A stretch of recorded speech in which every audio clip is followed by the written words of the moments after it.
respect. And I trust the people of Minnesota. You know, if 50% of the people of Minnesota feel that the Constitution should be amended, you know, I think that we do need to respect that. And again, it's just as easy to change the Constitution in future years. If we decide that that generation made a mistake, we'll be able to go in and pass a new constitutional amendment to change it. Thank you. Another question from our audience. Jill will give this one to you first, a 1-minute answer. The question reads, how long should a state legislator be allowed to serve until they step aside and let new leadership take over? 1-minute answer. You had to give me this question, didn't you? You know, I do think there is a time when you stop becoming focused on the district you represent and perhaps become too used to driving down to St. Paul every year, and you lose focus on why you wanted to do this in the first place.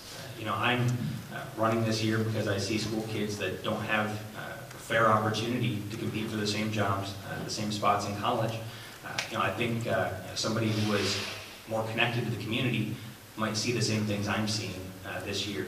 You know, I'm running because I don't think it's fair that pretty much everybody in Mille Lacs County pays at least 2% less in total taxes than folks in Twin Cities who earn over $850,000 a year. I think that's something that if someone was in the community and active in the community, they'd see those things. So I do think we need folks to be a little bit closer to their communities, and term limits would be one way to do that. Thank you. Our time is up. Sandra, the same question, 1-minute answer. How long should a state legislator be allowed to serve until they should step aside and let new leadership take over? Well, certainly, I've even signed on to term limit legislation and do support that. But the other side of the aisle, the Democrats have some of the longest serving members in the history of the state. I have colleagues who have served almost 40 years and had other colleagues among the Democrats who served nearly 50 years because Representative Munger served that long. And you know, I find them to be very effective. There aren't a lot of them, and there are only a couple on the Republican side. I'm in my 13th year, and I had a 2-year hiatus. So I don't find that to be at all unfair because I then bring institutional memory. And that's what my Democrat colleagues have. They have institutional memory. And if you're going to sit in a committee with all newcomers, you're never going to know what the past was about. So it's really important, I think, that until the legislature passes such a provision, that we don't have time limits, that people can serve as the public asks them. Our time is up. Thank you. That concludes the questions. We're going to ask each of our candidates to take 2 minutes for a summary statement. And Sandra, we'd like you to go first. Well, thank you again for coming tonight and listening to us answer these questions. I do ask for your vote and for your support. I am a conservative. I believe in limited government power, effective, cost-effective government. Government is needed, but the power of the government is becoming too overwhelming, I believe. I believe in individual responsibility rather than dependence on government programs, but I do believe in a strong safety net. As I said earlier, I understand the issues that surround Lake Mille Lacs. And you know, that's such an important part of our district, is not only the lake, but the jurisdictional issues that go along with it. And you need to have someone in St. Paul who is standing up for that part of the district. I also am a person who believes in the sanctity of life, marriage, and family.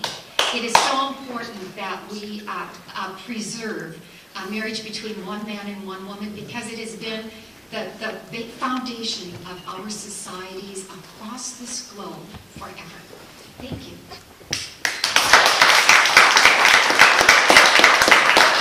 So the same question, a 2-minute summary statement. Thank you. You know, if I had told you all 25 years ago that I'd be sitting here today in Ogilvie High School and that they can only go to school 4 days a week because we're not providing enough funding for our kids, you'd have all called me a liar. You know, we have a strong tradition of public education in this state, of not leaving kids behind well before the failed program of No Child Left Behind. And here we are. You know, school kids in Princeton, Malacca, Ogilvie get up to $2,000 to $3,000 less per pupil than kids down in the Twin Cities. And it's not like we're playing on a fair playing field either. It costs us over twice as much for the same home value to pass the same school levy. About $500 in Malacca and Princeton, $450 in Princeton, whereas it costs a school district like Orono just $125, Minnetonka, Bloomington, about $100. So to me, funding education for our kids has to be our #1 priority. That's what it's going to be for my priority. Sandra Erickson has been on the Education Reform Committee, chaired the Education Reform Committee, on the Education Finance Committee, and she's had 14 years to solve this problem, and it's only gotten worse. I do want folks to feel like they can vote for me because we're going to do a better job. I want folks to feel like they can vote for me and have a clear conscience. I am a pro-life Democrat. I'm Catholic. I've always been Catholic and always been pro-life. So I want you folks to take a good, long, hard look at the issues this campaign and see who you agree more with. And I trust you folks are going to make a good decision. And I look forward to serving you down in St. Paul. Thank you.